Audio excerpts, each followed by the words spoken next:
Apabila beliau dan juga keluarga telah pulang ke Kuala Kangsar, ke Lubuk Merbau, Perak, Syekh Idris Al-Marbawi telah melanjutkan pelajaran beliau ke Sekolah Melayu Kuala Kangsar. Dalam kita punya buku tu, dalam kita punya kertas kerja, itu adalah Sekolah Melayu Lubuk Merbau.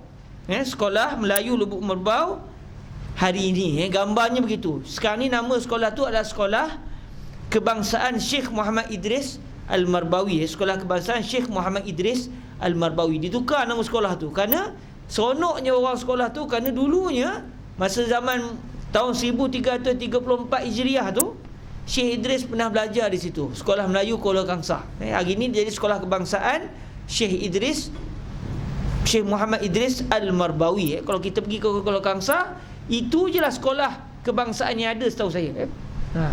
Okey, setelah beliau belajar di Sekolah Kebangsaan ataupun Sekolah Melayu Kuala Kangsar ketika itu, beliau telah melanjutkan pula pelajaran ke pondok-pondok, di ke pondok-pondok sekitar dan juga pondok-pondok di tanah Melayu kita masa tu. Malaysia tak merdeka lagi. Jadi antara pondok terawal yang beliau menuntut ilmu di sana adalah Pondok Syekh Wan Muhammad bin Wan Husin Al-Fatani yang berada di Lurah Bukit Candan, Kuala Kangsar. Kalau kita pergi ke Masjid Ubudiah Kuala Kangsar tu, Masjid Ubudiah tu dia di atas bukit, di tepi-tepi tu kubur-kubur raja-raja. Turun ke bawah tu di jalan landai sikit, Sekolah Al-Idrisiyah, Madrasah Idrisiyah. Okey, itulah sebenarnya pondok asal, pondoknya Syekh Wan Muhammad bin Wan Husin Al-Fatani. Kemudian ditukar nama kepada Al-Madrasah Al-Idrisiyah. Kenapa? Sebab Syekh Idris belajar situ ke? Bukan. Sebab mengambil sempena nama raja masa tu. Sekolah tu dibina selepas kemangkatan raja masa tu. Raja yang mangkat tu namanya Sultan Idris. Jadi anak Sultan Idris bina sekolah tu, lalu dinamakan sekolah itu sempena nama ayahandanya, iaitu Sultan Idris. Dinamakan Al-Madrasah Al-Idrisiyah. Dan kebetulannya Syekh Idris Al-Marbawi juga belajar di pondok itu, di pondok itu. Cuma masa dibina sekolah tu rasanya saya tak pastilah sama ada pondok itu memang yang dibina oleh raja ataupun pondok itu asal kemudian diperbesarkan oleh raja. Saya tak sempat nak merajaah ceritanya. Okey. Kemudian beliau juga belajar di pondok Tuan Husin bin Muhammad Nasir Al-Mas'udi Al-Banjari di Kedah. Maksudnya daripada Kuala Kangsar, daripada Bukit Candang Kuala Kangsar, beliau meneruskan pembelajaran beliau di pondok Tuan Husin bin Muhammad Nasir Al-Mas'udi. Kalau tuan-tuan search internet, tuan-tuan akan nampak gambarnya Tuan Husin Al-Mas'udi ni. Dikatakan Syekh Idris belajar juga dengan Tuan Husin Al-Mas'udi ni. Memang beliau akan belajar di pondok-pondok ni, cuma saya tak tahu adakah beliau belajar juga dengan tuan pondok ataupun tidak, ataupun mudir ketika itu tak mengajar dah, ataupun wallahu alam. Cuma yang pentingnya Syekh Idris pernah belajar di pondok-pondok ini. Kemudian beliau juga belajar di pondok Tuan Syekh Ahmad Fatani di Padang Lalang.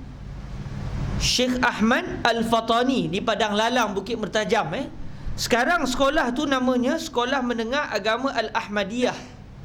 Ambil sempena nama pengasasnya Syekh Ahmad Al-Fatani. Sekolah tu masih ada sekarang ni. Pondok tu dia ditukar kepada Sekolah Menengah Agama Al-Ahmadiyah Al-Ijtimaiyah.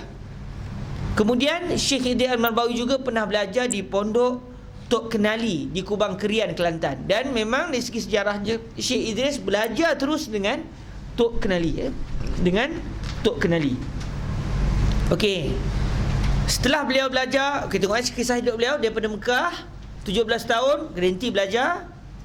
Kemudian datang ke Malaysia, masuk Sekolah Melayu Kuala Kangsar, kemudian berpindah daripada pondok ke pondok menuntut ilmu.